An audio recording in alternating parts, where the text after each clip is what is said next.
Boss Live. This is my second live stream show. She's the Boss Live is all about putting a spotlight on female founders and women doing extraordinary things in business, so that you get to see some of the women that maybe you haven't heard of, but you bloody well should have.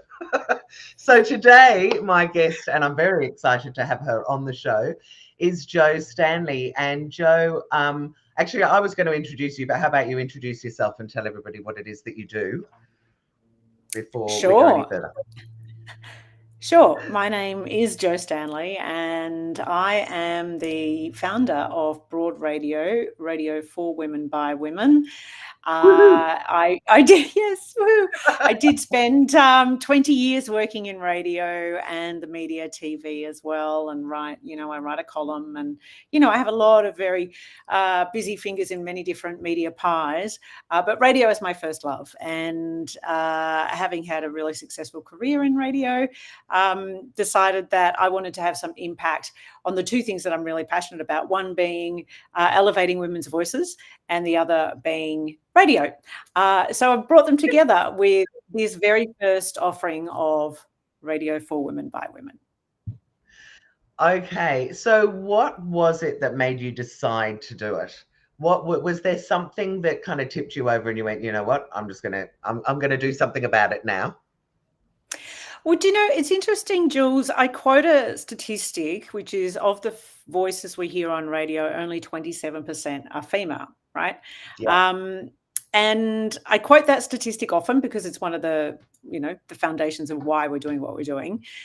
Yeah. And often when I tell people that, they're really surprised. And to be honest, I didn't know it when I was working in radio. I'd been in the biz for 15, 16 years doing breakfast radio myself, and then found myself, I was no longer doing full-time breakfast radio, had been doing some fill-ins and guests on Triple M, which I have to say I really love as a station. Like, I think with radio, if you are able to create a brand that is specifically unapologetically for an audience and really serves that audience and gives a beautiful home for that audience, that to me is the joy of radio. And they do that so well for men, and men need that. Let's face it, men need spaces where they are heard and listened and encouraged and supported, right? So I was doing that and really enjoying it. And then I was not doing full-time radio. So I was like, I'd like this for me. I would like a Triple M, but for chicks, right? Couldn't find it. There's no radio that's specifically through that female voice for women over 35. And so then I started looking around, and I found this statistic of the voices we hear, only 27% are female. And I had this epiphany where I was like, oh my gosh, I've been in radio and I was not aware how rare I was. I knew that often, well, almost always there were two blokes and one woman. I knew that most of the management were men, but I guess I didn't feel the impact of it so much because I was extremely privileged. I acknowledge my privilege as a white cisgender middle-class woman, right? So when I looked around and saw that statistic, I was like, oh gosh, it's even less if you happen to be a First Nations woman, a woman of color, a woman with disability, women over 40, right? Because everybody in radio when I was on air looked like me. So, so I had this epiphany, and I just went, oh, if that's the case, and knowing how powerful radio is, knowing that it not just reflects society, but shapes society, I realized, how are we ever going to actually reach gender equality in society more broadly if we don't have equal voices on radio? So that kind of started me on this journey. And I really love the way that radio interacts with its audience. And I've seen firsthand how it can shift a person's life in that moment, in that day. It can really uplift you, make you feel connected. And I thought, okay, so if those women over 35 don't have a home for them, how disconnected are they? And I think, Jules, you and I know that as you get older, I am surrounded by and often have women comment to me that they feel invisible, that they feel overlooked, that they feel like they've disconnected from their career, they've been pushed out of jobs they love, their families, maybe their kids have moved out of home, they're in that sandwich years of parents and teenage kids. And so you start to sort of lose a sense of yourself, I think, perhaps. And I'm like, well, we can fix that. Let's give them a radio home and, really support women in their happiness and their health and a pursuit of fearlessness. That's our mission: happiness, health, and a pursuit of fearlessness. Oh my God, I love your mission. That's fantastic. It's interesting because one of the stats that set me off, well, there were a couple, but one of the main ones was what's her name? Gina Davis. Remember Gina Davis from The Accidental Yeah. Tourist and Mm-hmm. Beetlejuice and whatever. Did you know that she started 35 years ago yes, you obviously did, the Institute for Gender Diversity? And what she, at the end of 2020, so I've only discovered sort of some of these stats quite recently. And at the end of 2020, they came out with a report that said women over 50 appear in less than 4% of media globally. And basically, what they're talking about, I think, is probably the entertainment industry, because that's where she's focused. But I suddenly thought, that's right, actually. I don't see very many women like me. I mean, obviously, we see good old Jane Fonda and Diane Keaton in fabulous movies, but I mean, you could name on one hand, really, the older women that you had seen up until then. So I feel like there's a bit of a movement where, between us, those of us that have that privilege, really have kind of an obligation to see if we can try and change some of those stats. And so I love what it is that you're doing. So, and the other thing, of course, is where are the role models for the younger girls? So if they're only listening to men's voices on radio and seeing beautiful young women on TV and that's all, where are the role models for them to say that's what I want to be when I grow up? And that's really important to me. And there was a stat that I discovered from, you wouldn't believe it, but the Deputy Prime Minister of England's wife, who I interviewed not knowing who she was, at the Amazing. time. I know, crazy. And she started a thing in the UK called Inspiring Girls. And she came out with a stat that said girls 11 to 16 say they can't see women in the roles that they'd like to be when they're older. So anyway, this isn't meant to be a feminist rant. It's supposed to be about you and Broad Radio. So tell everybody what it is that you're doing now as part of trying to grow Broad Radio. Yeah, and look, there's a place for feminist rants, Jules. And it's on women's radio. Well, I mean, not always. I mean, so our intention, of course, is for the radio to be entertaining and informative and inspiring and really uplifting. So there will be place for feminism, absolutely, but it's not exclusively that. What we have done so far is similar to you, we ran a live stream every Tuesday for a couple of years, and we were in this test and learning phase for the last 3 years, and we've built an app. So Broad Radio is going to be internet radio, live talkback, music, all the interviews. And I mean, imagine all of your favorite podcasts, but live across the day and in the evening, as well as on demand and podcasts. So it's sort of a hybrid of the two different forms. And we've built this app. We've done lots of testing and learning, lots of research and development, and now we're ready to release the app and get the content and the programming out into the world, and also connect with some really solid commercial partnerships. That means that we're sustainable as a business and we can really grow, because the more you grow, the more programming you can make, right? So that's where we're at. And we're in the middle of an equity crowdsource funding raise with Birchall. So this has been a really amazing opportunity to share the growth of Broad Radio with our community. Broad Radio has always been about the women who I really feel need it as a home, and the voices that we really want to elevate more and more. So we thought, well, as a great opportunity to raise capital, let's go to our community and share the success. And so how does it work? I want to talk to you in a few minutes about what's going to be inside it. But in terms of if someone would like to invest, and I'm sure there are women here going, oh my God, we need more of that. I want to put my money where my mouth is. What's the process? How does it all work from your point of view and from somebody who invests?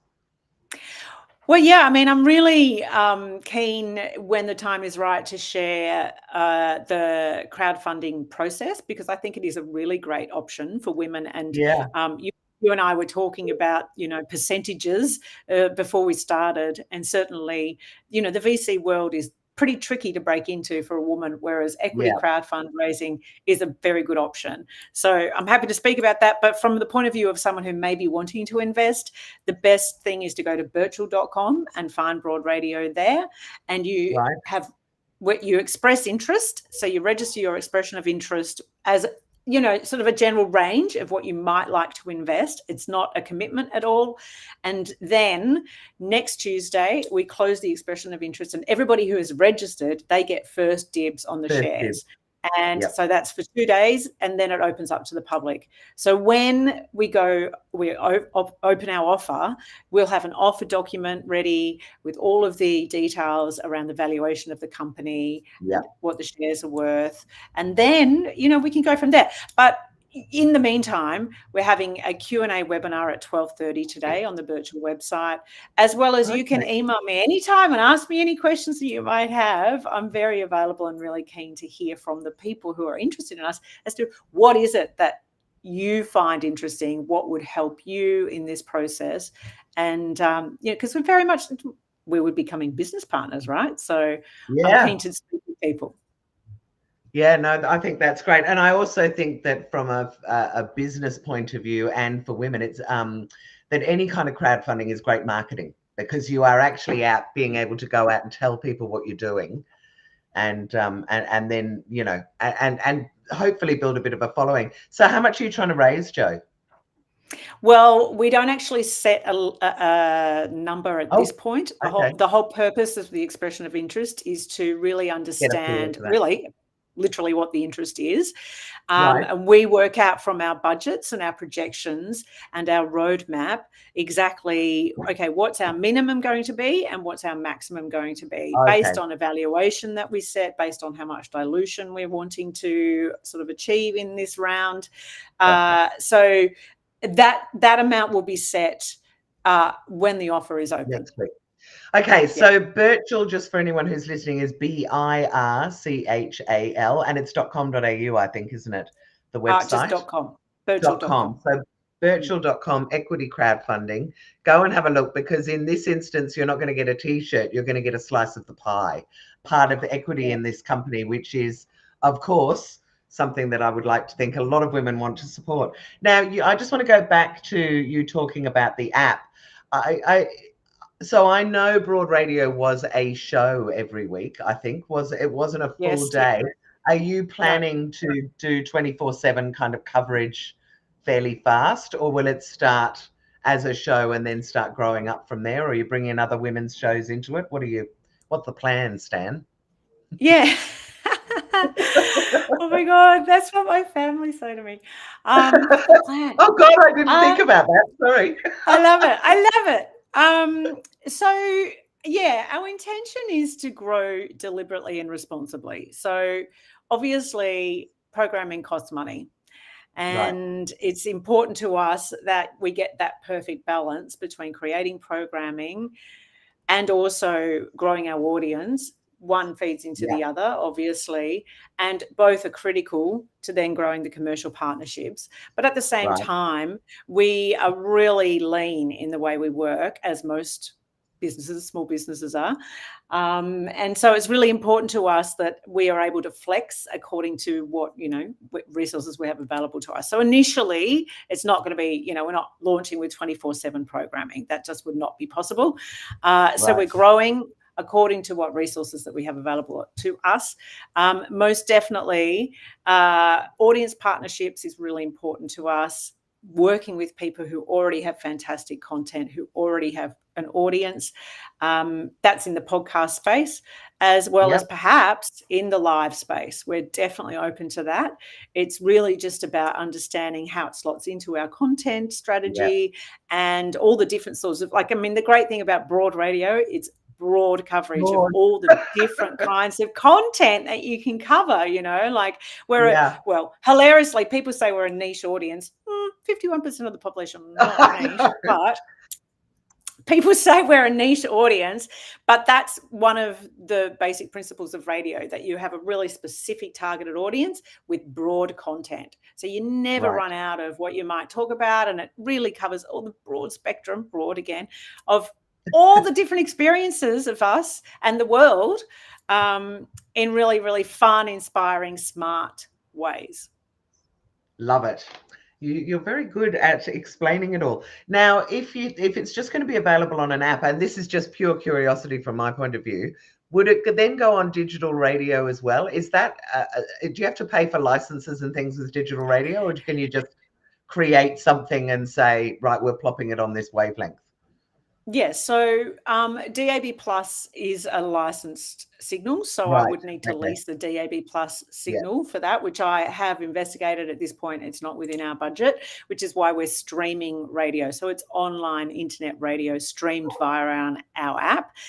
So that's via the app, but also online, so through our URL. So you'd be able to stream it that way as well. The intention of the app is you can pair it via Bluetooth to any of your devices, CarPlay, so you can take it wherever you want.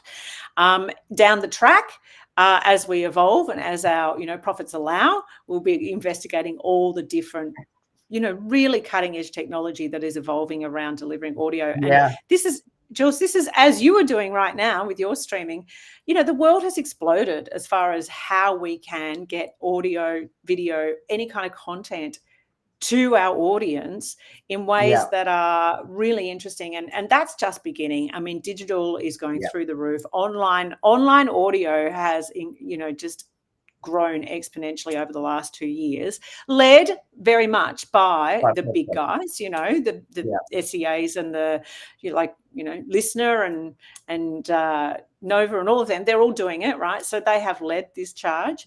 But what we're doing is the ability to be really lean and agile and very specific for this audience. So it's a one-stop shop for what you're after, rather than scrolling through these very large sorts of apps and where if you're into women-led content, where you go to. Yeah, and I think it's great that it is women that will be. I mean, one of the things that I love about digital is the low barrier to entry. So anyone, it started with the internet and websites, and if you want to build a business, you can create a website and sell things online, and it really, is a very low cost. Then we moved into streaming TV. Then we've got podcasts. Now we've got streaming, all sorts of things. It's a really exciting time. And I think it allows for that diversity that we've all been looking for. But I also love the fact that you aren't going to be guided by a board of men who are saying, no, we don't think that you should do this.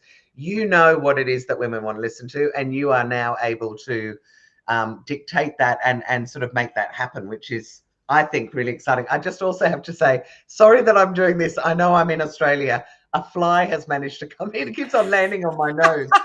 But just to prove it's live TV. Oh, that's funny.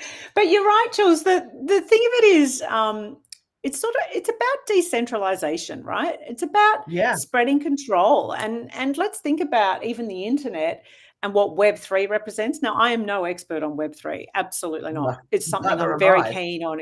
I'm very keen on exploring it, because what it does is decentralize control. And we've all been a part of this massive behemoth, the internet, for so long, and not really understood that actually it is controlled by some very big players. Well, explain that. I didn't know any of this. So tell me, what is Web 3.0 and how is the internet being controlled? Well, it's owned by people, right? Yeah, true. The big organizations own it. And we just sit within.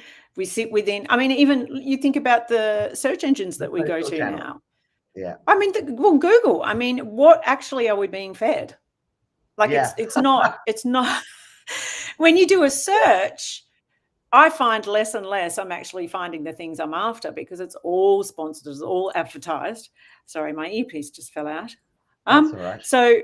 So that's just a really small example. Whereas Web3, like I say, I'm not an expert, and at the moment it's a bit of a Wild West, because it is, not regulated.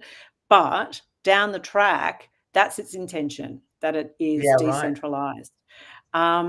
And certainly for me, one of the things I love about podcasting and streaming and TikTok and YouTube back in the day when it started, is that it allows anybody who wants to create content to find an audience. Yes. And that really interests me. At the moment, podcasts are very, it's a democratization of content, but it's quite expensive to make. So I'm like, okay, down the track, I want to find ways for that to be way more accessible for people, because isn't that exciting to hear that there are voices being shared? And I think one of the things I love about a live stream is no editing, no nothing. You a lot of people would be terrified by that. Well, I'm sure that they would be, but I guess I'm not. So I can show by example. It's not that scary, and we're all allowed to make mistakes, and people are pretty forgiving, I think, about a lot of stuff now. It's more, my son. I wanted to start a streaming TV network for women, and it's still on my radar. But I remember saying to my son, I really want to make it look like Oprah Winfrey, or not quite as corny as that, but like something like that, or Sky Business, like mainstream free-to-air television. And my 18-year-old and 20-year-olds are like, what are you even talking about, Mum? No one cares about that. He's like, look at Joe Rogan. They've got cameras everywhere. They've got equipment everywhere. It's not about hiding it anymore. And I was like, I know, but I want to target 50-year-old women, and that's what we want. And I thought, that's bullshit, really. Like, we're all getting very used to the content being real, I guess, as opposed to mainstream, which I think is kind of, it's all everybody dresses in the right way and looks the right way and sounds the right way, and the sets all look the same way. And of course, we're kind of exploding that now. Well, here's some interesting things to your point. Firstly, you're right in that my husband listens to, I think it's Dax Shepard. I don't know. He listens to lots of podcasts. I don't listen to. But half the time he's recording that on an iPhone. Like, it's just, the quality is just not important. The conversation is fascinating though, right? So content is always king, always, right? Yes. The reason we're making the app, and yes, you will be able to hear our content in podcasts on every other platform. I mean, our content is available outside of the app, but the reason we've made the app is to make it easily accessible, no barriers to entry. Whereas a live stream is a bit tricky because you've got to be able to sit down and watch. And, we found that during our MVP stage. But the other thing is, to your point around going live, if you're speaking from an authentic space, it doesn't matter. You don't need editing, right? You know your message, you know your heart, because it's you. Simple. Yes, and you can't get tripped up. No. Yeah, no, I really like that. But there's obviously something in the water in radio, because I just suddenly realized that George McEncroe, who was the founder of Sheba, which is just such a great idea. And I'm very sad that she's no longer running it herself, but again, came out of radio. And was that not Triple M at some stage as well? So there must be something in the water there that's making you all entrepreneurial. Well, George, George has been across a few different networks. She, I mean, you sort of do journey through all of them, eventually in radio in Melbourne or in Australia. It's a small industry. George is incredible, super creative. And Sheba was just such a critical, great idea. And she's now, of course, on Disrupt Radio, which is... It is digital / internet radio, right? So she is doing back on radio and doing that. And Disrupt is such a fantastic example of, and a real proof point for us, and a validation of the fact that you can create radio independently. Oh, I'm going to have to go look at it. I didn't know it existed. So there you go. Yeah, it's for entrepreneurs and business owners. Oh, my God. I need to go and get myself an interview on there. So now, look, we've got sort of 5 more minutes. Do you want to tell me a couple of, I don't know, stories around either the setting up of Broad Radio, or, I don't know, maybe some amazing guests that you had on, or a stuff up that happened and how you managed to get out of it? I don't mind. Tell me. I'm sure you've got a massive sort of selection of stories that you can feed into, but tell me, give me a little story about Broad Radio that will. We similar to you and your beautiful background there with your bookshelf, which, by the way, I love bookshelves. It's real. Background. I know. I'm in my study, which has nothing quite so gorgeous. Hence, I've got we call this background that's our lady grid.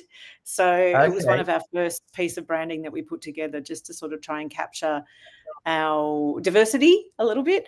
And we have to talk about the T-shirt, because I've got one of those that you did, which was for your first crowdfunding, wasn't it, a couple of years ago? Yes, that's right. Your T-shirt would say this. Oh, you can't see it. Mouthy, sassy, funny, classy, clever.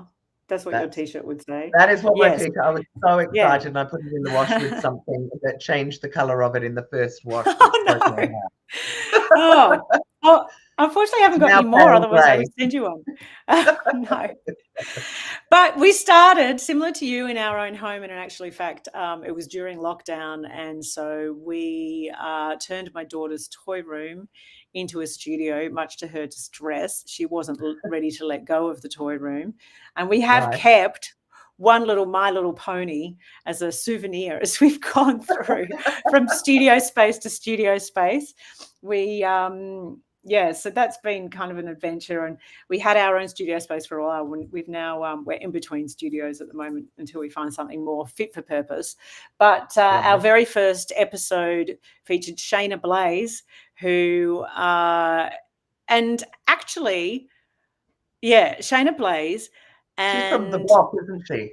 Is it The Block? She's a judge on she's a judge on The Block, but we interviewed her because she has started a not-for-profit called Voice for Change, which is about, incredible. It's about harnessing the arts as a way of really sort of disseminating communication around ending violence against women, basically. So it's about just finding different ways to share that message through the arts.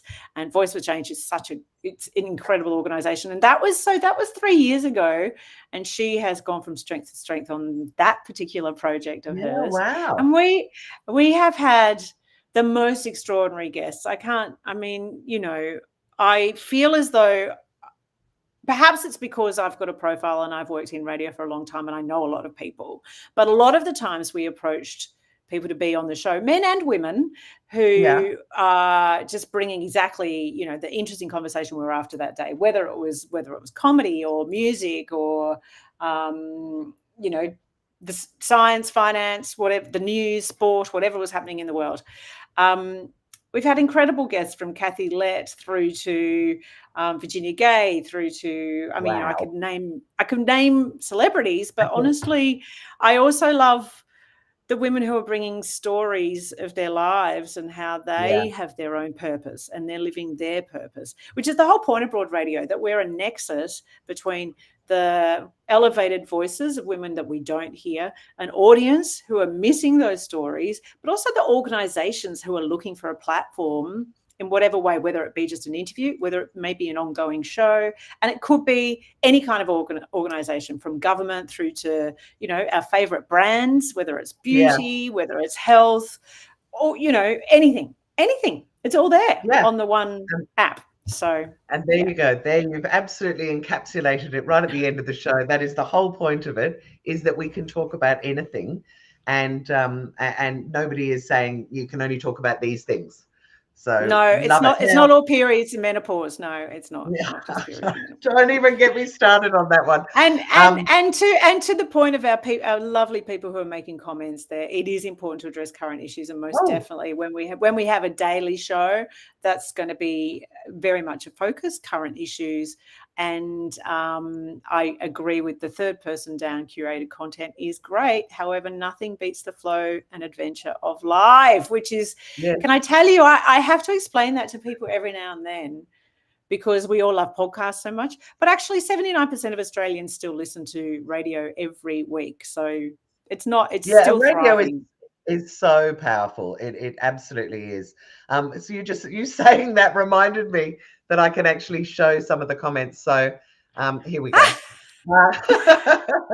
That's just me learning my software. Listen, Jo, thank you so much for the interview. If anyone, let's just go through the details again. If anyone either wants to get in contact with you or wants to support the equity funding campaign, what is the best way for them to do that? How do they get hold of you? And head along to birchal.com, Birchal, Birchal. Thank you for pointing that out, Jules. Birchal.com. And Broad Radio is right there. You might have to there's like 2 or 3 campaigns on the website at the moment. So you might have to just scroll down to Broad Radio. You express your interest there, and then you will hear from us. You'll be a part of our mailing list, and I will reach out to you if I am able. You can always, though, email me as well if you want to have a specific conversation with me, and you can do that via joe@broadradio.com.au. And also at 12:30 today, we are doing a Q&A webinar on the Birchal website. So check it out if you have time. Yeah. I know, just do some, from one live stream to a webinar. You've got no work today, do you? Just do that. No, well, I'm on to do. I might as well say mine. I'm doing a 1 hour free Zoom about how to become a woman of influence at 12. So, I love that. And I'm covering off the 7 pillars that I believe what you need to build a bit of profile, and that if you want to make change happen in the world, you need to step into the spotlight, because if nobody knows you exist, then it is going to be very, very hard for you to move the dial on whatever it is that you want to change. Jules, that is so great. Thank you so much for the work that you do, and that you are a change maker. And it's because, you work really hard to keep that message front of center. And I think, you need to acknowledge that comes at it's quite exhausting, and it's relentless at times. So thank you. It is, but as I said to you earlier, if you love what you're doing, I think it anyway balances out the exhaustion. I just also want to say, for the first time, as last time I did no outro, that if you are interested in knowing about She's the Boss, you can go to she'sthebossgroup.com. We have a membership. We run events online and offline.